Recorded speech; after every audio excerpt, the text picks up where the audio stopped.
Subscribe करें और bell दबाएं ताकि कोई खबर रह न जाए।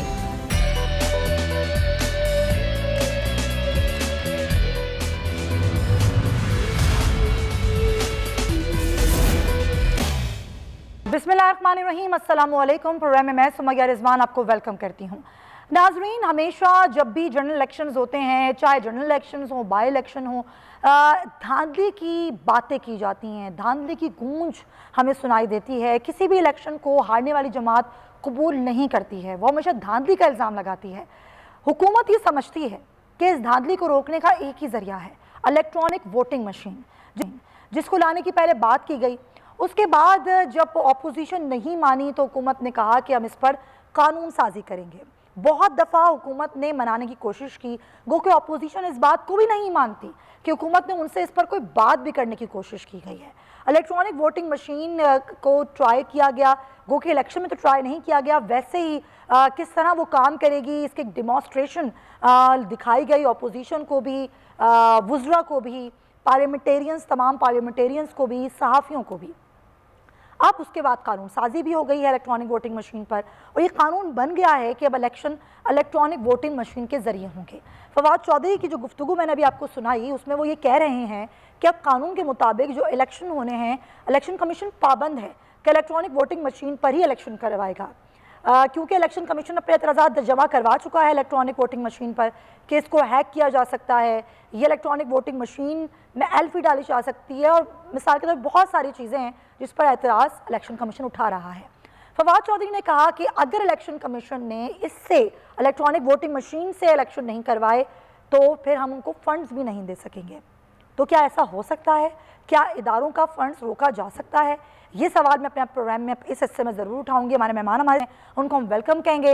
मुझे ज्वाइन कर रहे हैं साबिक सेक्रेटरी इलेक्शन कमीशन कुंवर दिलशाद साहब। बहुत शुक्रिया आपका कुंवर दिलशाद साहब। और मेरे साथ कराची स्टूडियो से मौजूद हैं नज़ीर लगारी साहब, सीनियर सहाफ़ी हैं, तजियाकार हैं, एडिटर इन चीफ हैं बोल न्यूज़ के। लगारी साहब, आपके भी वक्त का बहुत शुक्रिया। कुंवर दिलशाद साहब, ज़रा मुझे ये बताइएगा कि फवाद चौधरी साहब ये कह रहे हैं कि क्योंकि कानून बन चुका है कि अब EVM से हो इंतखाबात, और अगर इलेक्शन कमीशन ने EVM से इलेक्शन नहीं करवाए तो फिर फंड्स रोके जा सकते हैं, क्या ऐसा हो सकता है? देखा जी, असूली तौर पर फवाद चौधरी साहब जो हैं वो हुकूमत पाकिस्तान के तर्जुमान हैं। वो मेरी नाक़िस राय के मुताबिक उनको ये बात गुफ्तगू इस अंदाज में नहीं करनी चाहिए थी, इस लिहाज से कि इलेक्शन कमीशन ऑफ पाकिस्तान ने चंद रोज़ पहले इलेक्ट्रॉनिक वोटिंग मशीन के बारे में अपना इलाही अमल रोड मैप की शक्ल में हुकूमत पाकिस्तान को दे दिया है, और वो दिया है वजारत पार्लिमानी अफेयर्स को, जो सेक्रेटरी साहब को भिजवाया है। पूरी डिटेल गुफ्तगू में लिखा है, वो खत मेरे पास मौजूद है। वो बिल्कुल सही मायनों में अपने स्टेप बाय स्टेप उन्होंने कोई 8 नुकात पेश किए हैं, जिसका मतलब ये है कि इलेक्शन कमीशन पाकिस्तान ने इलेक्शन एक्ट 2017 का सेक्शन 103 में जो तरमीम की है हमारे जॉइंट सेशन में, उसको तस्लीम कर लिया है। तो अब तो तस्लीम कर लिया है, ख़त चला गया है वजारत पार्लिमानी अफेयर्स को। और आप यकीन जानिए, आपकी इतला के लिए अर्ज करूँ कि वजारत पार्लिमानी अफेयर्स के मिनिस्टर जो हैं वो है प्राइम मिनिस्टर ऑफ पाकिस्तान, क्योंकि पार्लिमानी अफेयर्स का कोई मिनिस्टर नहीं है, एडवाइजर की कोई हैसियत नहीं होती। तो इस लिहाज से वो ख़त जो है वो पार्लिमानी सेक्रेटरी को गया, इसका मतलब है कि वो ख़त प्राइम मिनिस्टर ऑफ पाकिस्तान को चला गया, और उसमें पूरा उन्होंने रोड मैप दिया है कि हमें 8-9 लाख इलेक्ट्रॉनिक वोटिंग मशीनें खरीदनी है, उसका स्टोरेज करना है, और इसके साथ साथ उन्होंने ट्रेनिंग दी है, सेंटर बताया है, और ये भी कहा है कि अगर इस अरसे में कोई सरकारी इमारत नहीं बनती तो सेक्रेटरीट में से हमें 2 फ्लोर दे दें, और ये सारा डिटेल लिखा है। अब डिटेल लिखने के बाद हमारी समझ में ये बात नहीं आ रही कि जनाब फवाद चौधरी साहब इतने बड़े पार्लियामेंटेरियन हैं, उन्होंने ये क्यों कहा कि इलेक्शन कमीशन को हम फंड बंद कर देंगे, फंड जो है वो नहीं देंगे। भाई, फंड तो स्टेट गवर्नमेंट का है ना, पाकिस्तान की रियासत का फंड है, किसी का ज़ाती फंड तो नहीं है, कोई मुग़ल आज़म का दरबार तो नहीं लगा हुआ, वो तो एक स्टेट का फंड है। और स्टेट के फंड को एक आईनी इदारा जब स्टेट से फंड मांगेगा तो वो तो इनकार नहीं किया जा सकता, वो तो आईनी इदारा है, सुप्रीम कोर्ट ऑफ पाकिस्तान के बराबर उनकी हैसियत है, और आर्टिकल 220 के तहत सूबाई को बिल्कुल ये कुंवर दिलशाद साहब कह रहे हैं कि एक अरकान पार्लियामेंटेरियन होते हुए फवाद चौधरी साहब ऐसी बात नहीं कह सकते हैं। जी वापस आ गए कुंवर साहब। जी फंड दे देंगे, इसमें फवाद चौधरी साहब की मंतक समझ नहीं आई हमें तो, क्योंकि उन्होंने ऐसा लफ्ज़ क्यों कहा। इसका मतलब है कि कुछ चंद वज़रा ऐसे हैं जो इलेक्शन कमीशन और हुकूमत के दरमियान कोई कशमकश पैदा करना अपने मफाद में चाहते हैं। हमारी इतला है, आज की इतला ये है कि वज़ीर आज़म साहब इतने बड़े जमहूरी अंदाज के पाकिस्तान के चीफ एग्जीक्यूटिव हैं, उन्होंने ये बात नहीं कही।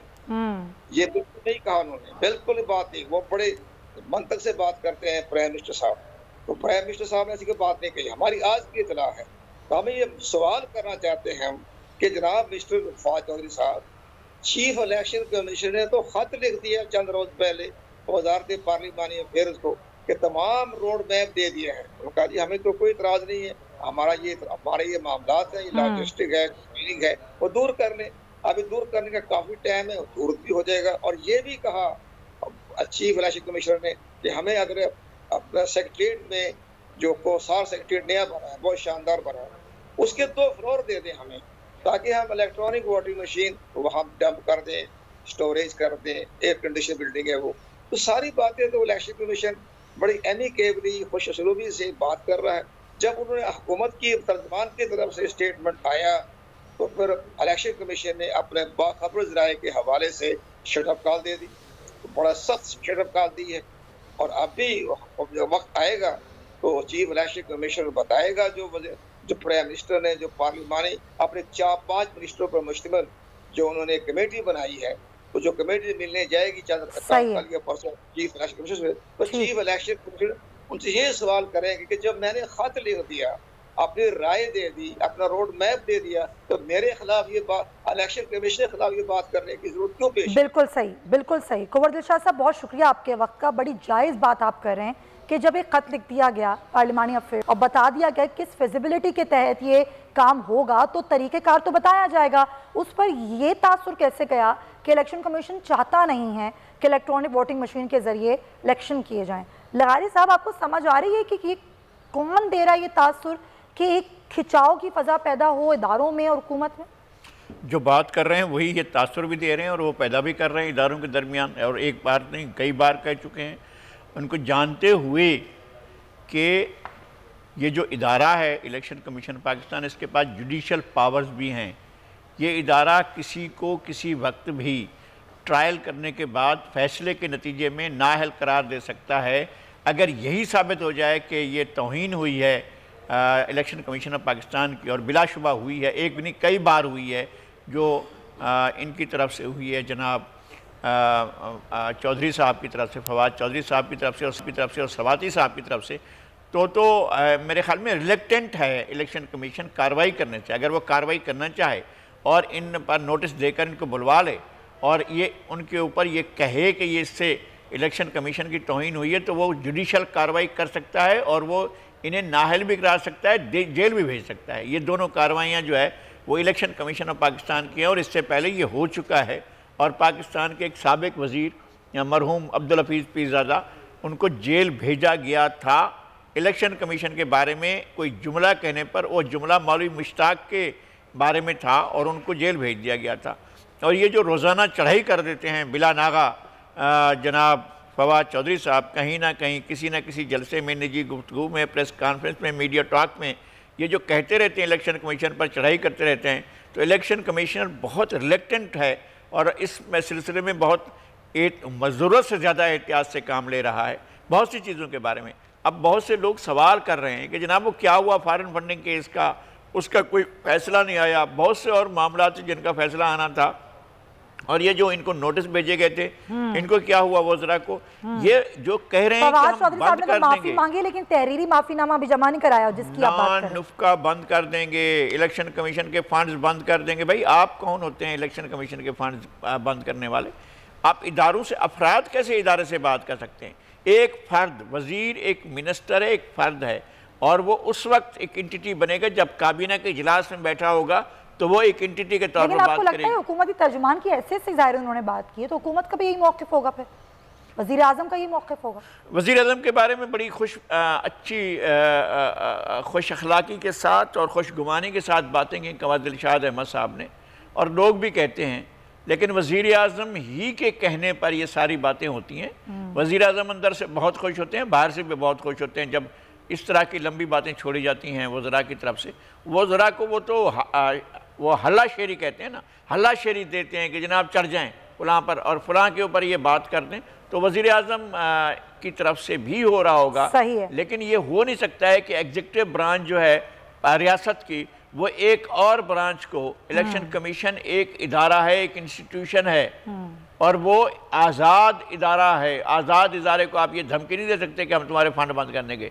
वो तो ये पूछेंगे, पलट कर पूछेंगे जनाब आप हैं कौन, अब क्या बात कर रहे हैं और तो किस जुबान से धमकी भी हो सकती है और हो सकता है कि वो एक तासुर ये दिया जा रहा हो कि आपको समझ में आ जाए कि क्या किया जा सकता है फिर हुकूमत की जानिब से।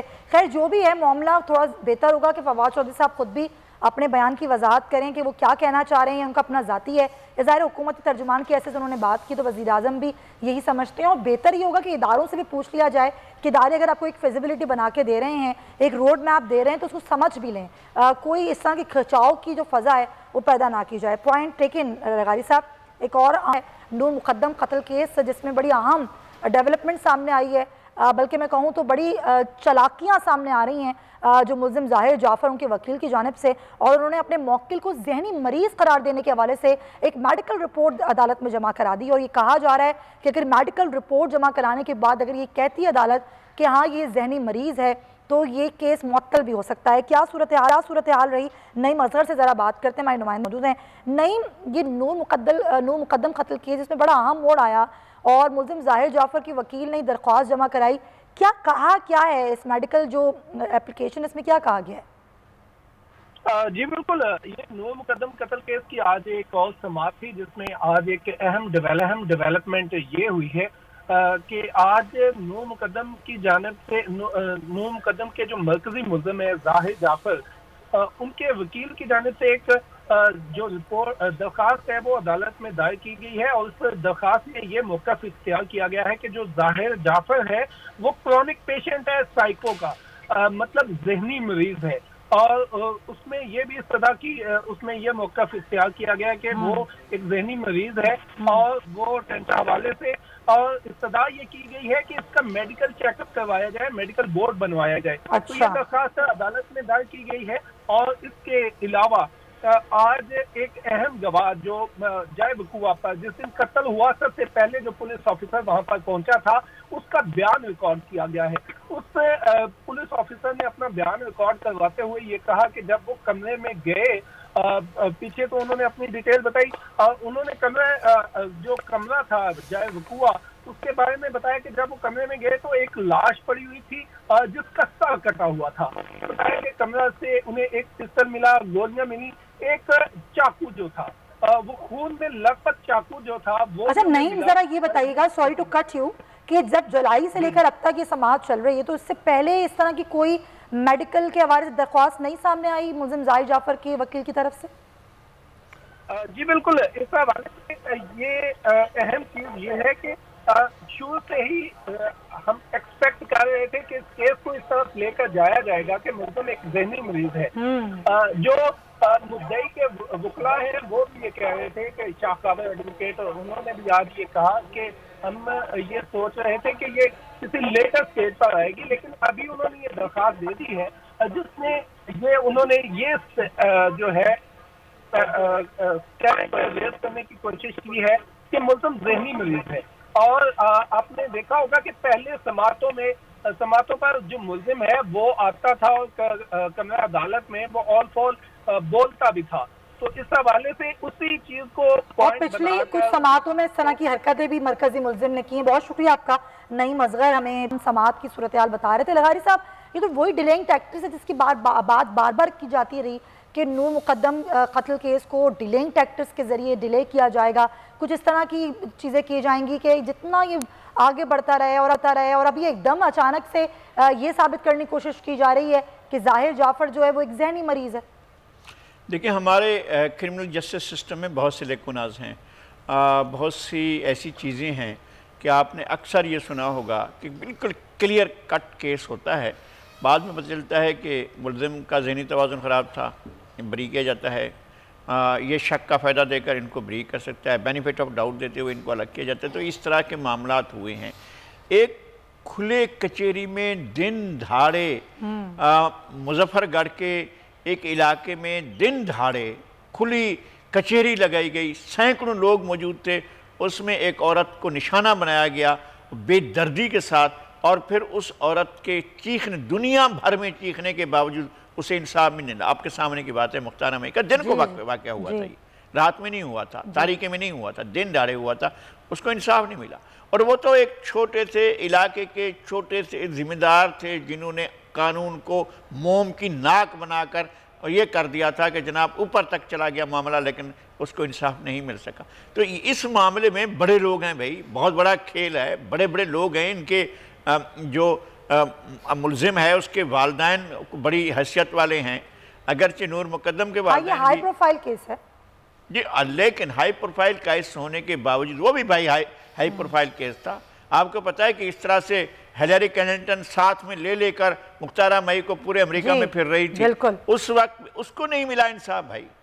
तो इसको मैं ये ना ख्वाहिश है, ना मेरी इस तरह की कोई इंटेंशन है, ना मैं कोई ऐसी बात करना चाहता हूँ। मैं चाहता हूँ कि इंसाफ मिले, लेकिन हम उम्मीद करते हैं कि हमारी अदालतों से नूर मुकद्दम मुझे ये शुबा है, मुझे ये शक है कि इस केस में कोई ना कोई खेल किया जाएगा और उस खेल में जो मुल्जिम पार्टी है वो फ़ायदा हासिल करने की अल्लाह करे कि ऐसा ना हो, वो तो ज़रूर कोशिश की जा रही है। लगारी साहब बहुत आप सही बात कह रहे हैं, लेकिन ज़ाहिर है हमारी सबकी ऐसी ही ख्वाहिश है कि नूर मुकद्दम जितनी बेदर्दी से उसे कत्ल किया गया उसको इंसाफ ज़रूर मिले, और यही हमारी मुल्क की अदालतें इंसाफ भी दें, और जितनी डिलिंग टैक्टिक्स से सब अदालतों को पता होती हैं। आगे बढ़ेंगे और में गैस बहरान की बात करेंगे। गैस बहरान इतना शदीद है कि हमादुल अज़हर ने ये कहा कि जी आपको गैस सिर्फ 3 वक्त मिलेगी, 3 वक्त खाने की तरह आपको गैस मिलेगी, और उसके बाद ये गैस क्राइसिस बढ़ते बढ़ते यहाँ तक आ पहुँचा है कि घरेलू सार्फिन को गैस देने के लिए CNG स्टेशन को 2.5 माह के लिए बंद किया गया, सनतों को गैस देना बंद कर दी है। लेकिन सवाल मेरा यह है नाजरीन कि घरेलू सार्फिन को तो वैसे भी गैस नहीं मिलती, उनके गैस का प्रेशर तो जैसे ही सर्दियाँ शुरू होती हैं वो ना होने के बराबर हो जाता है। अगर हम सनतों को गैस बंद कर देंगे, CNG स्टेशन को CNG बंद कर देंगे, तो क्या ये वाकई ये कोई ऑप्शन है कि जो घरेलू सार्फिन को गैस मिलना शुरू हो जाएगी? क्योंकि CNG का गैस घरेलू सार्फिन की गैस से क्या ताल्लुक है? और जबकि ये भी मशवरे वफाकी वुज़रा दे रहे हैं घरेलू सार्फिन को कि आप गैस का इस्तेमाल ना करें, आप बिजली से चलने वाली जो आलात हैं उनका इस्तेमाल करें, चाहे वो बिजली से चलने वाले जनरेटर हों, गीज़र हों, आप उनका इस्तेमाल करें, लेकिन आप गैस की तरफ कम जाएं। एक तरफ ये मशवरे हैं, दूसरी जानिब ये सूरत हाल है, जाएं तो कहाँ जाएं? जो CNG की सनत से वाबस्ता लोग हैं जो 2.5 माह के लिए ये बंद रहेगी, उनका क्या होगा? इसी पर बात करने के मौजूद हैं गयास अब्दुल्ला पराचा साहब, चेयरमैन हैं ऑल पाकिस्तान CNG एसोसिएशन। बहुत शुक्रिया आपका गयास साहब। क्या सोचा है आप लोगों ने? 2.5 माह के लिए CNG स्टेशन बंद रहेंगे, इससे वाबस्ता लोग हैं, आप लोगों के वर्कर्स होंगे, बड़ी तादाद में होंगे, क्या सोच रहे हैं आप लोग इस पर? जी शुक्रिया। असल में सबसे पहले तो बात यह है कि ये इलीगल डिसीजन हुए, क्योंकि गवर्नमेंट ऑफ पाकिस्तान की किसी इदारे के पास ये हक नहीं है कि वो किसी प्राइवेट आदमी को बिजनेस बंद कर सके और उसको बेरोजगार कर सके। तो ये चीज़ गलत हुई है। दूसरे उन्होंने वजह ये दी है कि घरेलू सारिफ को गैस देने के लिए, तो घरेलू सारिफ तो लोकल गैस इस्तेमाल करता है, हम लोग LNG इंपोर्ट इस्तेमाल करते हैं, तो हम ये गैस इस्तेमाल करें या ना करें, घरेलू सारिफ को उसकी वजह से कोई फर्क नहीं पड़ता। रेगुलेशन की है, कानून के मुताबिक LNG जो है सबसे ज्यादा पावर सेक्टर इस्तेमाल करेगा, और फिर बल्क कंज्यूमर जिसमें CNG और जनरल इंडस्ट्री आती है। इन्होंने CNG को बंद कर दिया है और बाकी किसी को भी बंद नहीं किया, और कुछ ऐसे लोगों को गैस दे रहे हैं जो मुर्गात $30 की रहे हैं, $15 में हम लेते हैं, $15 एवरेज प्राइस है, और इन्होंने $2 वाले लोगों को जब गैस की शार्टेज है या $4 वाले लोगों को गैस देना शुरू कर दिया और हमें बंद कर दिया। और हमें बंद करने का जवाब इन्होंने दिया कि जी घरेलू सारिफ को चलिए हम थोड़ी देर के लिए समझ लेते हैं कि अगर हम बंद हैं तो इस चीज की इंश्योरिटी हो कि जी हर घर में खाना पकेगा नहीं तैयार है, अगर ऐसी कोई चीज है। तो ये हमारे साथ बड़ा जुल्म हुआ है। तकरीबन 4 लाख के करीब लोग जो है इस सनत के साथ वाबस्ते हैं, और 2.5 महीने कैसे इनको तनख्वाह देंगे, किराए कहाँ से देंगे, बिलों के। तो सिंध हुकूमत से कोई बात हुई आपकी कि ये कैसा ऑप्शन है कि CNG स्टेशन को ही बंद कर दें 2.5 माह के लिए? हम बातचीत कर रहे हैं, और लेकिन बातचीत तो हर वक्त होती रहती है और बातचीत से कोई हल निकलता है। अब हमारी इस चैनल के थ्रू गवर्नमेंट से उम्मीद है कि अल्लाह ताला कोई हमारा मसला हल करे। गवर्नमेंट के क्या जवाब मिलता है आपको हुकूमत से? वो कहते हैं गैस नहीं है, और अब गैस है तो सही, गैस असल में ना इन्होंने मंगवाई नहीं है। गैस तो गवर्नमेंट ने, प्राइम मिनिस्टर साहब ने आज से 4 महीने पहले कहा था कि शॉर्टेज पूरी करो, लेकिन जो गवर्नमेंट के इदारे हैं उन्होंने टाइम पे गैस नहीं मंगवाई। अब जब गैस मंगवाई नहीं है तो रीजन है कि बंद कर दिया। इस वक्त 300 mm CFD गैस सिस्टम में आ सकती थी और इनके पास पाइप में गुंजाइश भी थी, नहीं मंगवाई, उसकी वजह से हमें उन्होंने बंद कर दिया। ठीक है, बहुत शुक्रिया आपका गयास अब्दुल्ला पराचा साहब हमारे साथ, chairman all Pakistan CNG association. और जाहिर है मुझे लगता है कि हुकूमत को इस पर ज़रूर सोचना चाहिए कि LNG सही टाइम पर मुआहदे ना होना, फिर महंगी LNG ख़रीदना और फिर गैस का एक बहरान पैदा होना, और सिंध जैसा शहर जो कि सबसे ज़्यादा गैस पैदा करता है उसको गैस ना मिलना। आपके घरों में भी गैस नहीं आ रही होगी, मेरे घर में भी गैस नहीं है, लेकिन उसके बावजूद ये जो एक बड़ा सनती शोबा है और जो CNG सेक्टर है, यहाँ पर इस तरीके से इसको बंद कर देना, क्या ये कोई अक्लमंदी है? इस पर ज़रूर हुकूमतों को सोचना चाहिए। ब्रेक लेंगे, वापस आएंगे तो कुछ दीगर इशूज़ भी डिस्कस करेंगे।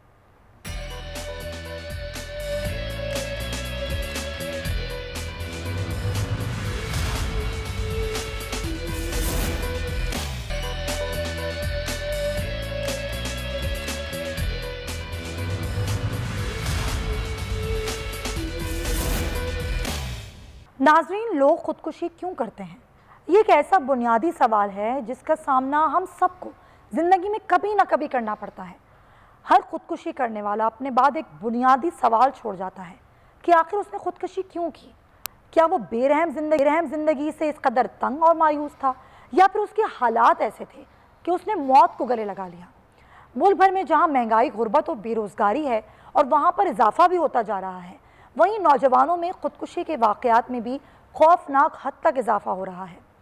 मौजूदा दौर हुकूमत में अक्सर लोग महंगाई के हाथों इस कदर बेबस और लाचार होते हैं कि 2 वक्त की रोटी तो खाना दूर की बात है, अपने शीरख्वार बच्चों को दूध का डब्बा देने की सलाहियत भी खो चुके हैं। कल कराची के एक ज़ुहैर नामी नौजवान ने शॉपिंग मॉल की 3री मंजिल से कूदकर अपनी ज़िंदगी का खात्मा कर लिया, क्योंकि उसके पास आला तालीम होने के बावजूद नौकरी के लिए कोई पर्ची नहीं थी। यूनिवर्सिटी में 1st डिवीज़न तो हासिल कर ली थी, मगर वो ये नहीं जानता था कि सालों की मेहनत से हासिल की गई डिग्री महज कागज़ का एक ऐसा टुकड़ा है जो उसको तालीम याफ्ता तो करार दे सकता है, मगर रोज़गार फराहम नहीं कर सकता। सरकारी नौकरी तो रहने ही दें, अब तो पढ़े लिखे नौजवान प्राइवेट नौकरियों के लिए भी दर बदर फिर रहे हैं। कल खुदकुशी करने वाला ज़ुहैर बच सकता था अगर वो किसी वजीर का बेटा होता, अगर उसके पास इतने पैसे होते कि कहीं वो पैसे दे लेकर नौकरी खरीद सकता, या फिर उसके पास कोई आला सिफारिश होती। बरसों से इस मेरिट का जनाजा निकलता आ रहा है और अब नौजवानों के जनाजे निकल रहे हैं, मगर हुकूमत के कानों पर जूं तक नहीं रेंगती। कराची जैसे जदीद शहर में भी खुदकुशियों के अदाद शुमार के मुताबिक रवा बरस के सिर्फ 11 माह के दौरान अब तक 100 से ज़ायद अफराद ने खुदकुशियाँ की हैं। एक मुस्तनद सर्वे के मुताबिक खुदकुशी की सबसे बड़ी वजूहात में गुर्बत, बेरोज़गारी, मुआशी सूरत हाल, जहालत और उसके अलावा ज़िंदगी की बुनियादी सहूलियात से महरूमी, कर्ज़ों और सूद में जकड़े होना, उसके अलावा मुआशरती बदसूरती और मंशियात का इस्तेमाल भी शामिल है।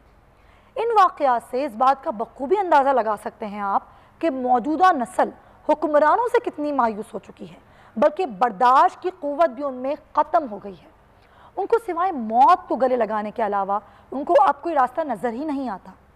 मौजूदा हुकूमत ने करोड़ों नौकरियां देने के जो वादे नौजवानों से किए थे वो तो वफा ना हुए, मगर नौजवानों की ज़िंदगियों को बचाने के लिए हुकूमत कब जागेगी? कब तक मुल्क का नौजवान, मुल्क का कीमती सरमाया इस तरह से अपनी ज़िंदगियों का खात्मा करता रहेगा?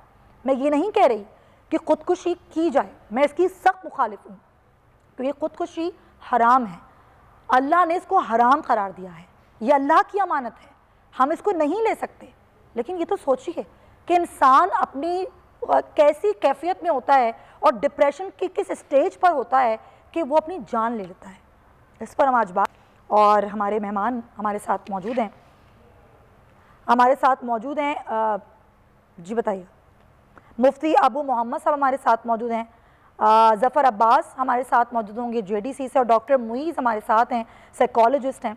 तमाम लोगों का बहुत शुक्रिया, क्योंकि मैं मुख्तलिफ एंगल से जानने की कोशिश करूँगी कि क्या वजूहात होती हैं कि एक शख्स इस स्टेज पर आ जाता है, अपने दिमागी इस कैफियत में पहुँच जाता है कि वो ये सोचता है कि अब उसने अपनी जान ले लेनी है। ये बहुत बड़ा फ़ैसला होता है और ये बुज़दिलाना फ़ैसला भी होता है, मैं ये समझती हूँ।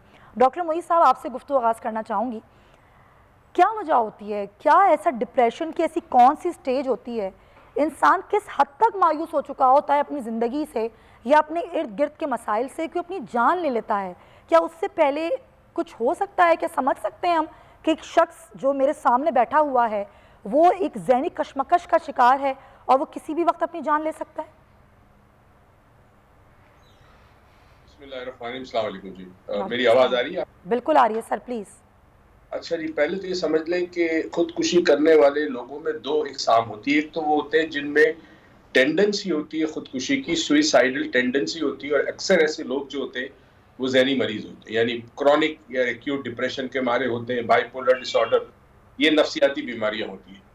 अच्छा, दूसरी चीज़ जो बड़ी अहम है कि दूसरी जो कैटेगरी वो हमारी तरह, मेरी आपकी तरह आम इंसान है, जिंदगी की मुश्किलात परेशानियों का सामना करते करते एक वक्त ऐसा आता है जब इंसान मायूस, इसीलिए मायूसी को कुफर कहा है दीन ने, क्योंकि इंसान जब मायूस होता है तो अल्लाह के तवक्कुल से दूर चला जाता है, नाउम्मीदी की तरफ चला जाता है। ये नाउम्मीदी की बहुत सारी वजूहत हो सकती है। अच्छा, जब इंसान जब नाउम्मीद होता है तो उसके ब्रेन के केमिकल के अंदर चेंजेस आते हैं। देखिए, आज मैं और आप जब सुबह उठते हैं तो हम प्लान करते हैं, आज मुझे ये करना है, आज मुझे ये करना है, या अगले हफ्ते मुझे ये बर्थडे में जाना है, अगले महीने ये करना है। हम प्लान करते हैं फ्यूचर का। जब फ्यूचर ही तारीख हो जाए, जब आने वाला पल जो है आपका सामने वो बिल्कुल तारीख, आपको ये नहीं पता कि क्या होने वाला है, आप क्या कर सकेंगे, क्या होगा, उस वक्त इंसान इंतहाई शदीद अफसुर्दगी और डिप्रेशन में मुब्तला होता है, और वहां से वो एक ऐसा फैसला करता है जिससे उसकी जिंदगी का खात्मा हो जाए। तो ऐसे लोग शदीद मायूसी का शिकार, शदीद बेबसी यानी फ्रस्ट्रेशन का शिकार, वजूहत बहुत सारी हो सकती है, मगर होता क्या है, जो भी वजह हो, चाहे वो मोहब्बत में नाकामी हो, माशी बदहाली हो, इंसान को हक और इंसाफ, कई ऐसे लोग हैं जिनके कोर्ट में 20-20, 25-25 साल जब केस का फैसला नहीं होता, हक पे होते, फैसला नहीं होता, वो खुशी करते हैं, क्योंकि उनको अब कोई उम्मीद नहीं है कि हमारी सिस्टम जो है, जस्टिस सिस्टम जो है, वो इंसाफ देगा। तो कोई भी वजह हो, इंसान। अच्छा, ये सारे फैक्टर्स तो आपने बता दिए, ज़रा मैं काउंसलिंग पर भी आऊँगी, लेकिन उससे पहले ज़फ़र से बात करते हैं। ज़फ़र, आप अवाम की आवाज़ बनते हैं, उनके मसाइल में उनके साथ खड़े होते हैं। वैसे तो रवा माह में मैंने फिगर्स शेयर किए कि 100 खुदकुशी के वाक़यात हुए, लेकिन कराची में सिर्फ एक हफ़्ते में 3 खुदकुशी के वाक़यात हुए, जिसमें हमारे एक सहाफ़ी भाई ने भी खुदकुशी की। वो भी अपनी मुआशी सूरत हाल की वजह से इतने तंग आ चुके थे कि उन्होंने ये इंतहाई क़दम उठाया। और फिर कल वो नौजवान जिसकी उम्र ही कुछ नहीं थी, मैं तो ये कहूँगी कि अभी तो उसने बहुत कुछ देखना था ज़िंदगी में, 27-28 साल कोई उम्र नहीं होती, उसने कैसे खुदकुशी कर ली? सबसे बड़ा कसूरवार आप किसको समझते हैं इसका? देखिए, सबसे बड़ा कसूरवार वो है जिसकी वजह से लोग बेरोजगार हैं।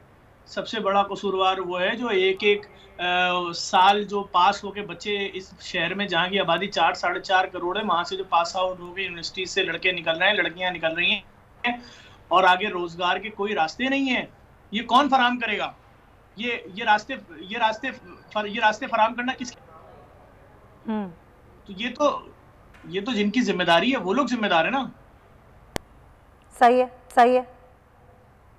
मैं तो भाई यही अपील करूंगा, जो लोग जिनके हाथ में इख्तियार है इस बात को समझें। 4.5 करोड़ आबादी वाले शहर के अंदर नौकरियां नहीं है, किसी की नौकरी नहीं है। कोई शख्स, कोई लड़का, कोई आदमी, उसके लिए कोई ऐसा रास्ता ही नहीं है कि वो उसको रोशनी की कोई किरण नजर आ जाए। देखिए, माँ बाप अपनी पूरी जिंदगी की जमा पूंजी लगा के अपने बच्चे को डॉक्टर, प्रोफेसर, इंजीनियर कुछ ना कुछ बनाते हैं।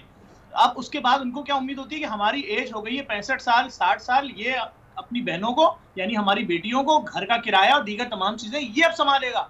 उस लड़के को भी ये पता होता है कि मैं इसी दिन के लिए, मेरे वालिदैन ने मुझे पढ़ाया लिखाया है कि मैं अपना बोझ भी उठाऊं, अपनी फैमिली, माँ बाप, बहन भाइयों को संभालूं सबको। लेकिन वो शख्स 3 साल के अंदर ऑफिस दफ्तरों के चक्कर लगा के, सीवियां दे देकर, अखबार खरीद के एतवार के पागल हो जाता है। आप देखें, इस बात को समझें। आप कराची में मेरे साथ नहीं, ज़फ़र, मुझे एक बात बताएं, आप भी एक फलाई इदारा चलाते हैं, बहुत से लोग आपके पास भी आते हैं, लेकिन आपने कितने अरसे में देखा कि इस तरह की केसेस में इजाफा हुआ? लोगों की बेरोजगारी, लोगों के मसाइल, कितने लोगों ने आपसे इस अरसे में रब्ता किया? ये तादाद बढ़ी है? बहुत ज्यादा बढ़ गई है। देखिए मेरे पास ये मैं आपको दिखा सकता हूँ, एक एक दिन में जो डाकें आ रही है ना, ये पूरे पूरे बंडल लोग भेज रहे हैं, अपने एजुकेशन सर्टिफिकेट और सारी चीजें भेज रहे हैं, हम इतने काबिल इतने पढ़े लिखे हैं, अटेस्ट करा के भेज रहे हैं। भाई मैं कोई गवर्नमेंट इदारा थोड़ी हूँ।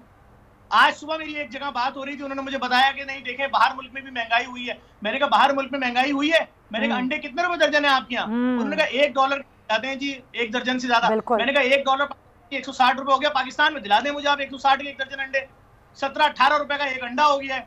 बात ये ना इंसान अंडे से रोटी खा सकता है, ना दही से खा सकता है, ना अचार से खा सकता है, ना खाली प्याज से खा सकता है। किसी ने सोचा था इस शहर में, इस मुल्क में टमाटर 400-400 रुपए किलो जो हो जाएगा? कोई सोच सकता था आज से 3 साल पहले जो चीनी 50 रुपए किलो थी आज 160 रुपए किलो होगी? कोई सोच सकता था 300 रुपए किलो वाला आटे का थैला जो आज से 2 साल पहले था आज 850 रुपए का 10 किलो होगा?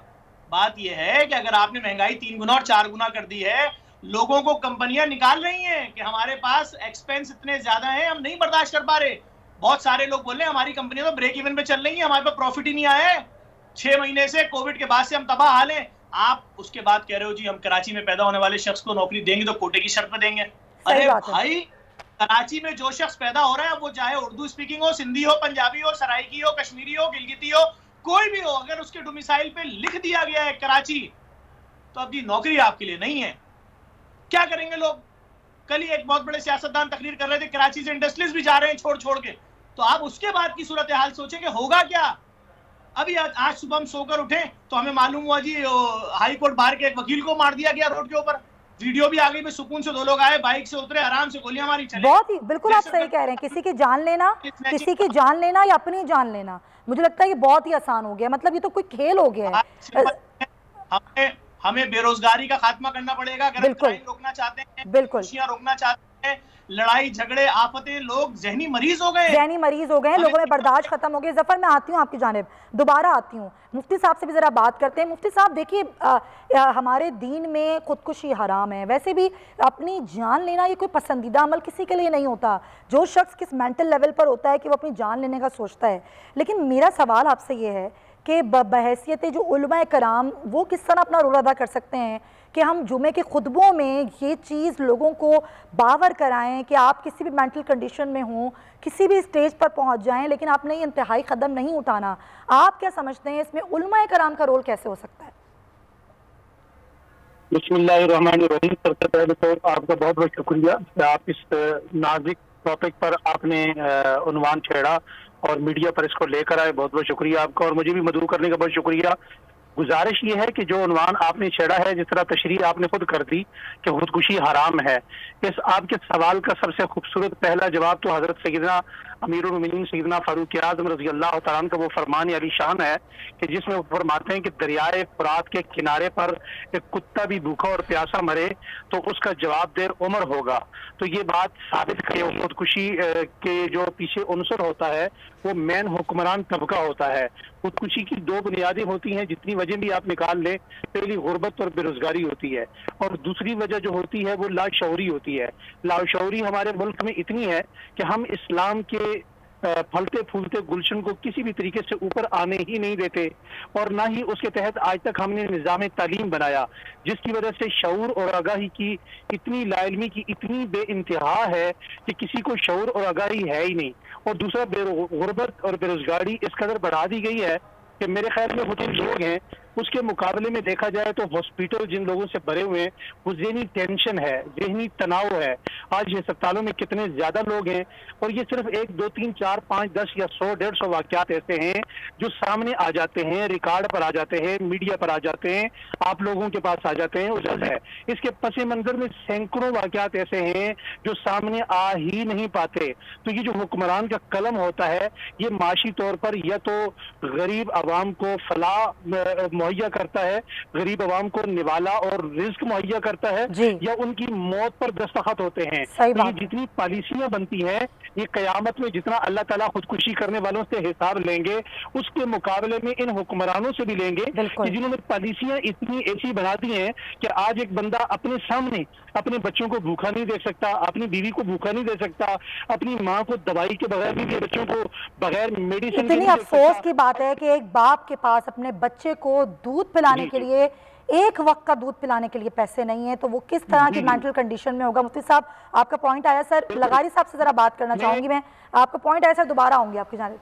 लगारी साहब कहते हैं रियासत तो माँ जैसी होती है। कैसी रियासत है कि इसके बच्चे अपनी जान ले रहे हैं और इस रियासत को कोई फर्क ही नहीं पड़ता।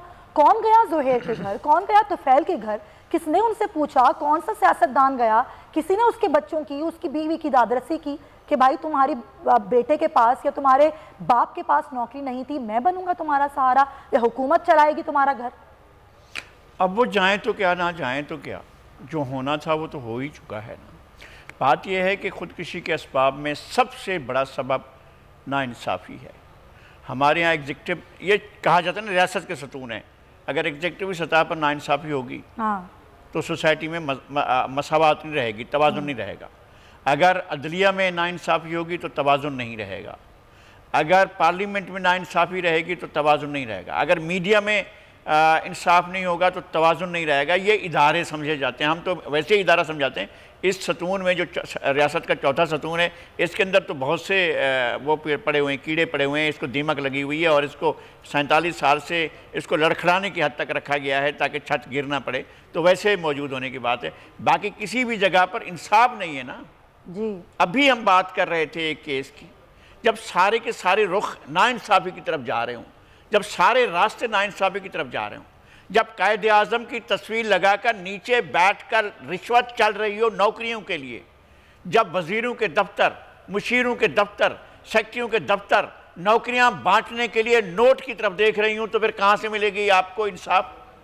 जब अदालतों के अंदर एक ही केस बार बार चलाया जा रहा हो, एक ही केस, एक ही मुद्दई, एक ही मुद्दा लय और केस फैसला फिर भी चलाया जा रहा हो, तो इसका मतलब यह है कि कोर्ट देख ही नहीं रही है चीज़ों को, अदालतें इंसाफ नहीं कर रही हैं। और ये सूरत हाल लोअर कोर्ट से लेकर हायर कोर्ट तक और इंतहाई आला उज़्मा अदालतों तक जो है, ये सारी सूरत हाल है। तो ये भी एक फैक्टर यहाँ है पर कि हजारों लाखों लोग हैं जिनको इंसाफ नहीं मिल रहा है, जो उम्रें गुजर जाती हैं और इंसाफ नहीं मिलता है। और इस तरह से हमारी पार्लियामेंट कानून साजी करेगी अफराद के लिए, इदारा साजी के लिए नहीं, लोगों को इंसाफ देने के लिए नहीं। तो फिर ये कैसे हल होगा? और फिर ये कि टारगेट हम कर रहे हैं कि जनाब कराची के शहरियों के साथ इंसाफ नहीं होता है, लेकिन जाहिर है लाड़काना के साथ, जैकोबाद के साथ, कश्मीर के साथ, कंदकोट के साथ वहां भी इंसाफ नहीं हो रहा है। कौन से शहर है जहां पर इंसाफ हो रहा है? मीरपुर खास में हो रहा है, सही है, नहीं हो रहा है, दूसरे शहरों में भी नहीं हो रहा है। जब लोगों को तो इंसाफ नहीं मिलेगा, और ये तो सिर्फ सिंध की बात नहीं है, पंजाब में भी, और लोगों की हालत ऐसी हो जाएगी, वो अपनी ज़िंदगी लें तो फिर उसके अलावा कोई ऑप्शन नहीं होगा। अच्छा, एक चीज़ डॉक्टर मोइज साहब मैं आपसे पूछना चाहती हूँ, हम बात करते हैं जी काउंसलिंग की, कि हमें समझना है कि अगला बंदा किस मेंटल कंडीशन में है, जिसके बाद 2 वक्त की रोटी खाने के पैसे नहीं हैं, तो वो कैसे किसी डॉक्टर के पास जाए, या कोई उसका घर वाला ही उसको डॉक्टर के पास लेके जाए, उसकी काउंसलिंग करवाए, कैसे वो डॉक्टर्स की फीसें भरे और समझे अपनी दिमागी कैफियत को? देखिए, एक चीज़ याद रखिए, जब पेट में भूख होती है ना, तो सारी अखलाकियात निकल जाती है, सारे अच्छे रवैये निकल जाते हैं, क्योंकि उस वक्त सिर्फ ये होती है कि पेट में रोटी चाहिए। तो अगर भूख होगी तो वो काउंसलिंग के लिए जाएगा कैसे? और अगर कोई ऐसे इदारे भी बहुत सारे हैं पाकिस्तान में जो फी सबीलिल्लाह काउंसलिंग भी करते हैं, दवाई भी देते हैं, इलाज भी करते हैं फी सबीलिल्लाह, मगर एक शख्स जाएगा, सबसे पहले तो उसे अपना जो प्रेजेंट है, हाल है, उसके अंदर जो तकलीफ है कि उसके पास जॉब नहीं है। जफर अब्बास ने बड़ी खूबसूरत नक्शा खींचा है जो कराची के साथ जो जुल्म हो रहा है, जो ज्यादती हो रही है। पर अब मसला यह है कि वो शख्स जाएगा कैसे? अगर जाएगा, जब तक उसको जॉब नहीं मिलेगी, कब तक वो घर पे 4 पैसे नहीं लाएगा, उसको अपनी माँ की फिक्र है, बाप की फिक्र है, बहनों की शादियों की फिक्र है, वो क्या करेगा? तो ऐसे लोग फिर काउंसलिंग की तरफ नहीं जाते। हाँ, ये हो सकता है कि घर वाले जब ये देखे कि हमारे घर में हमारा बेटा है, उसका बिहेवियर, बर्ताव चेंज हो गया, वो चुप रहने लगा है, या शदीद गुस्सा आने लगा है, तन्हाई पसंद हो गया, या घर से बाहर रहने लगा है, कम खाता है या बहुत ज्यादा खाता है, तो वो एक अलार्म होता है, घंटी होती है खतरे की, कि जहां माँ बाप कम से कम बच्चे के साथ बैठकर कोशिश करें उसको समझाने की कि किसी न किसी तरह वक्त गुजार लो, ये तकलीफ का वक्त है, अच्छे हालात होंगे। देखिए, ये मगरिब में जो मेडिकल टीम होती है, जो इमरजेंसी टीम जो लोगों को एक्सीडेंट से उठाती है, एम्बुलेंस के अंदर होती है, उनको एक ट्रेनिंग दी जाती है खास, और वो ट्रेनिंग ये जाती है कि जब आप किसी को उठाते हैं, हादसे के अंदर गिर गया, तकलीफ हो गई, टांग टूट गई, उसको जब आप गाड़ी में बिठाकर हॉस्पिटल ले जाते हैं, तो उससे आप फ्यूचर टेंस में बात करें, यानी उससे बात ये करें अच्छा तुम्हारा क्या प्रोग्राम है, अगले महीने क्या करोगे, तुम्हारी अब ये क्या सेलिब्रेट। जब आप किसी से मुस्तकबिल के टेंस में बात करते हैं तो उसका जो हाल होता है, प्रेजेंट जो होता है, उसकी जो तकलीफ होती है वक्ती तौर पे वो अपने जहन से भुला बैठता है, क्योंकि वो फॉरवर्ड करता है, आगे देखता है। ये टेक्नोलॉजी या टेक्निक अगर माँ बाप भी इस्तेमाल करें अपने बच्चों के साथ तो बहुत जबरदस्त वक्ती तौर पर फायदा हो सकता है। तो यानी कि हम आपस में भी एक दूसरे की इस तरह से काउंसलिंग कर सकते हैं। बड़ी अच्छी आपने बात की। अच्छा ज़फ़र, एक प्रेशर भी होता है, एक होता है घर का प्रेशर, फिर उसके बाद होता है माशरे का प्रेशर, फिर ज़ाहिर एक फ्यूचर प्रेशर होता है जो एक मर्द बर्दाश्त करता है। हम बीवियां भी बहुत प्रेशर डालती हैं, माएँ भी बहुत प्रेशर डालती हैं, एक बच्चों का प्रेशर होता है। ये इतने सारे दबाव को लेकर जब एक मर्द घर से बाहर निकलता है तो उसको बस ये होता है कि अगर मैं ये सब कुछ नहीं करके लेके गया तो मैं कैसे सामना करूँगा माशरे का, अपने घर वालों का, अपने बच्चों का, अपनी बीवी का। तो क्या आपको लगता है कि ये प्रेशर भी थोड़ा कम होना चाहिए मर्दों के ऊपर से? मैं आपको बताता हूँ, देखें ये माशरती प्रॉब्लम्स, कोई मरना जीना, खानदान में किसी की शादी मैयत, कोई हटा दें इन सब चीजों को। 1 मिनट के लिए आप मेरे सामने आए, आपकी तनख्वाह रख दी है हमने 40,000 रुपए। कितनी तनख्वाह है आपकी? जी ज़फ़र, जी ज़फ़र प्लीज बोलिए। 40,000 रुपए। उस 40,000 रुपए में 25,000 रुपए 2 कमरे के फ्लैट का रेंट, 10,000 रुपए यूटिलिटी बिल्स, बिजली गैस पानी का, बचे कितने? 5,000 रुपए। 5,000 रुपए में क्या महीने का राशन आ जाता है? क्या रख रखाव वाले मामला तो बहुत दूर हैं। मैं जहां कहीं नौकरी करता हूँ, बस में जाऊंगा या मोटरसाइकिल पे जाऊंगा, 150 रुपए लीटर पेट्रोल डलवाऊंगा, 1.5 लीटर पेट्रोल लगेगा सोराबकोट से सदर जाना और आना, तो मेरे पास 9,000 रुपए हैं पेट्रोल के। मेरे पास तो 1 रुपया भी नहीं है। 5,000 का राशन लाऊंगा, उसके अंदर सिर्फ आटा होगा, सिर्फ दाल और सिर्फ तेल, बस मसाले भी इस्तेमाल खत्म कर दूंगा। तो बात यह है कि कोई इस बात को सोच क्यों नहीं रहा है? और उसमें बच्चों की स्कूल की फीस भी है, उसमें बिजली का गैस का बिल भी है। मैं वही तो कह रहा हूँ, सारी यूटिलिटीज मिला लें, इसमें बच्चों की फीस शामिल नहीं है स्कूल की, सही बात, इसमें उनकी वैन का किराया शामिल नहीं है, इसमें माँ बाप की दवाई शामिल नहीं है, इसमें पूरे साल एक बार भी गाय बकरे मुर्गी का गोश्त शामिल नहीं है। 250 रुपए किलो दाल, आप देखें जो जानवर खाते हैं चावल, वो खा रहे हैं लोग 60 और 70 रुपए किलो में लेकर। आप उस चावल को हाथ में लें, आप डर जाएंगी। लोगों की हालत क्या की है इन लोगों ने। और उसके बाद हंसते हैं और प्रेस कॉन्फ्रेंसेस में बोलते हैं उजरा के चीनी खाना कम कर दो। क्या जुल्म है। मतलब अफसोस ये है कि वो लड़का बेचारा जिसने मास्टर्स किया था, जिसकी मां ने जी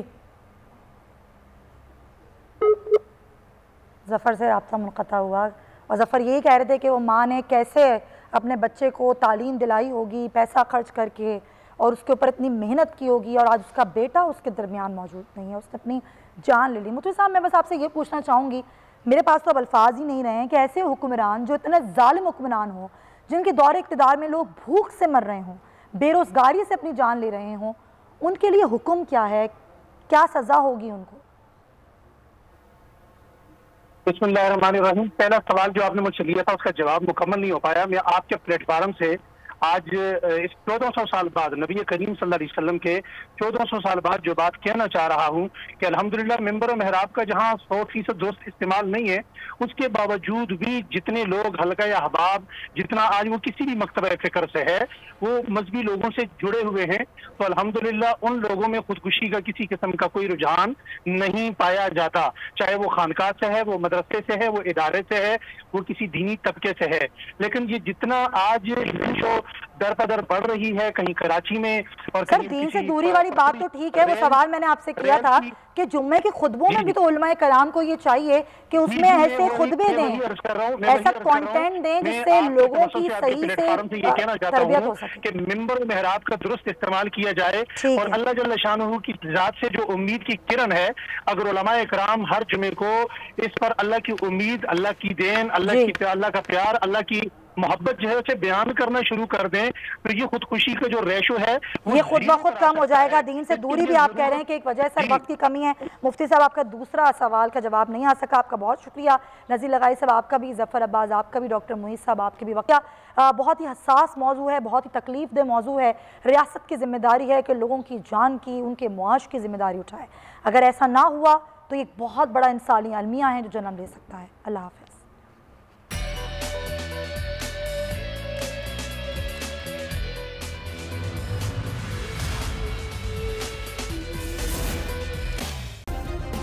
सब्सक्राइब करें और बेल दबाएं ताकि कोई खबर रह न जाए।